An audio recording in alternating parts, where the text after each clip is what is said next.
Apparently he was the ship's radio operator. It was his voice the Hardys had identified. Okay, the crewman told him. I'll have the antenna checked right away. Good! The young man turned and went into the radio room. Before he could shut the door, the boys dashed after him. Hello, Frank said. Mind if we have a few words with you? There was a pause before the startled operator spoke. His face turned pale. You want to talk to me? What about? He stammered. What's your name? Frank asked.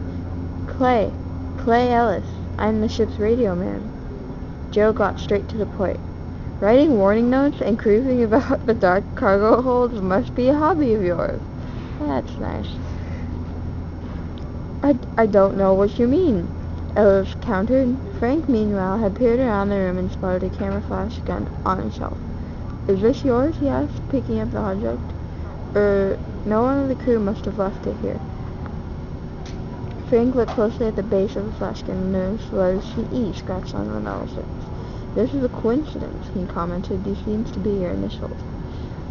Perspiration oozed from Ellis's forehead. All right, it's mine, so what? You took your picture in the cargo hold a little while ago, Joe accused. The young man let out a deep sigh. Guess there's no sense in trying to lie to you, he muttered. I didn't take your photograph. I just wanted not to be seen. That's why I blinded you with the flash gun, you see. I know you're the Hardy boys. How did you learn that? Joe asked. I've been interested in crime stories and the work of famous detectives for years, Ellis explained. Photographs of you and your father have appeared in many publications I've read. I recognized you the minute you boarded the ship. Why are you trying to warn us? Frank questioned impatiently. You fellows are here to investigate the yellow parrot, I'm sure, the operator went on. But believe me, you've walked into a lion's den, and I don't want anything to happen to you. We appreciate your concern for our safety, Joe put in sarcastically. But what's your game? Why haven't you reported us to the captain? I can't give you my reasons, Ellis said apprehensively. Well, are there any other crew members here who know who we are? Frank asked.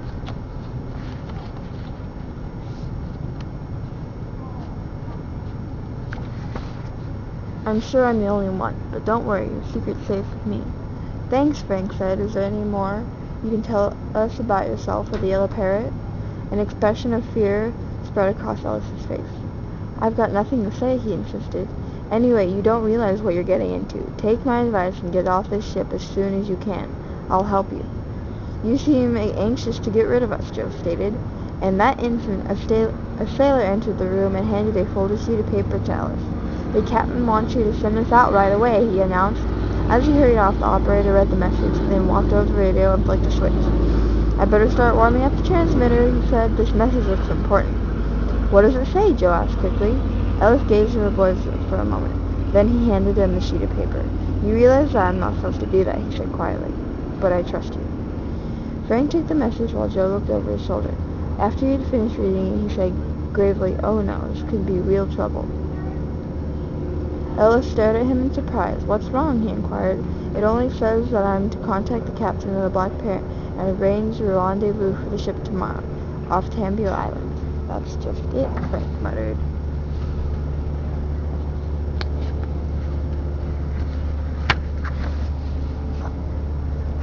Not without some misgivings on Frank's part, the Hardys took Ellis into their confidence, telling him briefly about their adventure aboard the Black Parrot.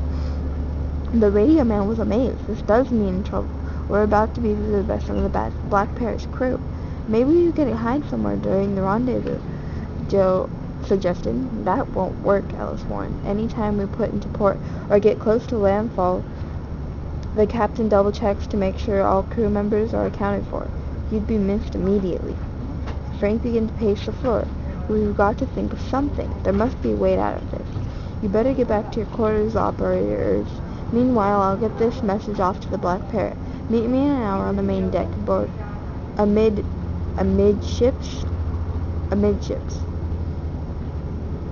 There should be a space there, I think.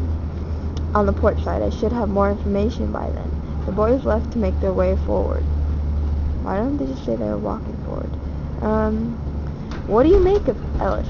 Frank asked. First impressions can be misleading, admitted Joe, but I like the fellow and feel we can trust him. Anyhow, we haven't got much choice. I agree, but if he is on our side, then why doesn't he tell us more about himself? He's frightened of something. I think he's being forced to sail aboard this ship. He's frightened about something. Oh. Time passed slowly for the Hardys. Finally, an hour went by and they headed amidships. Again, with the amidships. I guess it's a word. I've never heard of it before. For their meeting with the radio man. He was already waiting when they arrived. The situation is worse than I thought, Ellis announced in a low voice. The Parrots are going to exchange a few crew members. Good grief, Joe exclaimed. We're bound to be recognized. Your only chance is to get off the ship at Tambio Island. And be marooned, Frank protested. You won't be, Ellis assured them. I thought he wasn't there. Okay. Then he said to be friendly. I'm sure you could stay with him until you flag down a ship. That would be taking a long chance, Frank said. Your chances are nil if you don't get off this ship, the radio man warned. Then when does the meeting take place? Frank inquired. Tomorrow night? Oh no, Joe sighed, eyeing his brother. Something tells me we're in for a swim. I don't see any other way out, Frank admitted. Good, Ellis put in. I'll meet you fellows here tomorrow night. Hey. And I'll help you get away. Make it about 10 o'clock. That's when we're scheduled to arrive. The Hardys kept busy with all the following day, and it was well after dark before they released from duty. Ding, ding, came a tinkling. 2 bells. It's 9 o'clock. Only an hour ago. Let's try to get... Only an hour to go, remarked Frank. Let's try to get a few minutes of rest before we meet Ellis. The boys were walking to their quarters when the first mate shouted to them, Hey, you kids, come here. I wonder what he wants, Joe whispered apprehensively as they obeyed Rollins' command. You two are spending the night in the brig, Rollin growled. Why? Joe demanded angrily. What have we done? Shut up, he summoned the 4 members of the crew. Take them to lockup. The men escorted the Hardys below, secured them in the brig, and hurried off. Now we are in a spot, declared Joe. Do you think Rollin found out about our plan? I doubt it. He's probably being cautious. He's not sure we can be trusted to jump ship. A few minutes later, a faint shuffling sounded outside the brig. Frank and Joe made out the vague figure of a man approaching. Frank! Joe! Clay Ellis whispered. The boys sighed in relief. I saw it happen. He produced a small crowbar. I'll have you out in a jiffy. The radio man pried at the door, and it finally sprang open. Follow me, Ellis ordered. The meeting is worked out slightly ahead of schedule. We're about a quarter of a mile off Tambio Island. Clay, thanks a lot, Frank murmured. Anytime. Frank led the Hardys up on deck and to their previous meeting point amidships. And at that instant, the Yellow Parrot's engine stopped. A shout came from the bridge. Let go the anchor. Whew, okay.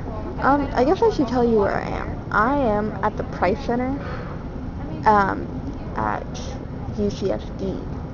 It's really big and kind of confusing. But I just finished a session where I made this little doll, and I also made a flower out of like this weird foam stuff. I don't know what this is.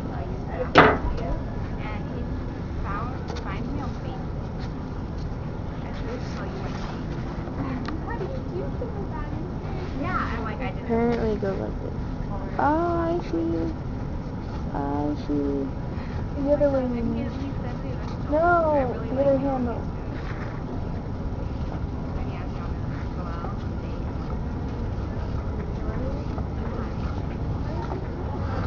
That's confusing. Is the wall out? Not yet. Okay, see you later.